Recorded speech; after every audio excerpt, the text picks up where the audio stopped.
Welcome to your daily dose of hope. I'm Phyllis Nichols. I'm glad you're here.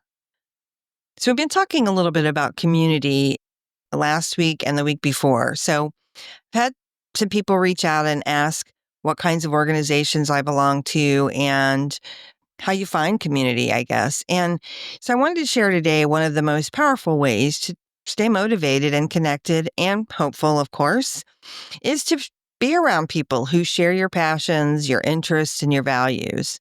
Whether you're into creative writing or programming or gardening or cooking or starting a business or something health related, there's definitely a group of people that get it that would like to join with you or have you join with them.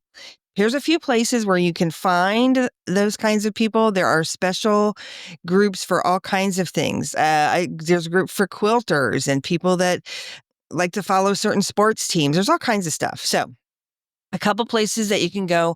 Meetup.com is a good place. They're usually kind of local based, so you can find people that are in your local community or geographically close to you. And they have groups based on everything from entrepreneurship, meditation, hiking, faith based. And a lot of them also have events, even though they're geographically based, they do have events often.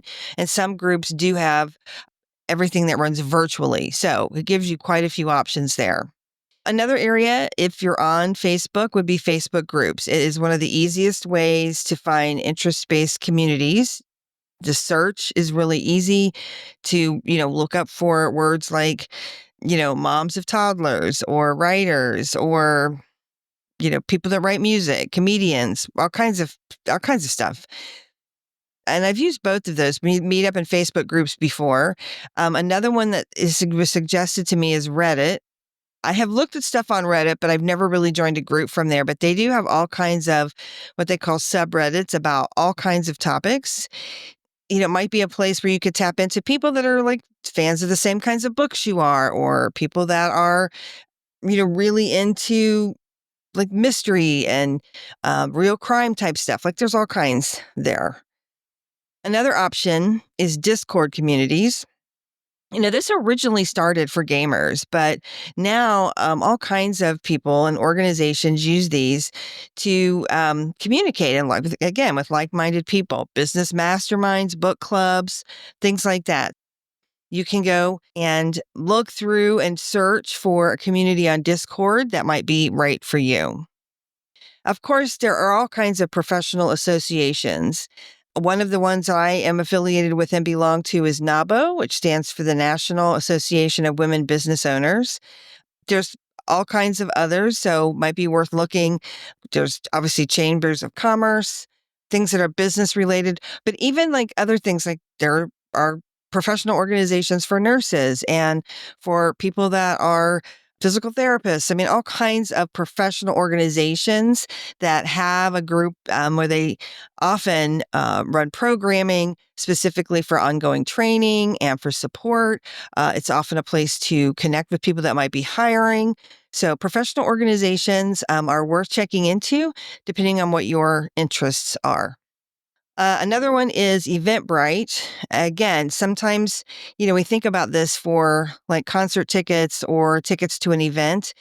And that's a good place to find those. But often they have like free and paid workshops that different organizations might hold. So it could be a great way to meet people who are looking about, talking or getting involved with the same kinds of things.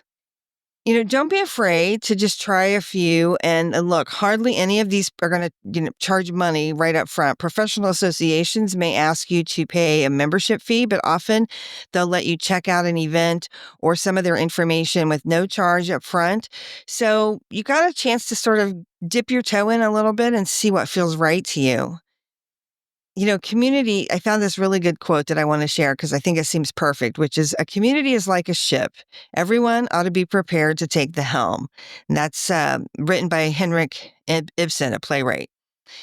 It just reminds us, too, that most of the groups that you're going to find were started by someone just like you. So if you prefer, start your own group and invite others to join you. One of the best ways to stay motivated and inspired and hopeful is to find your people and people that share your passion, your interests, your values. They're looking to want to talk about the same kinds of things that you want to talk about. So don't be afraid to raise your hand and invite others to join you. This podcast is part of the Sound Advice FM network. Sound Advice FM, Women's Voices Amplified.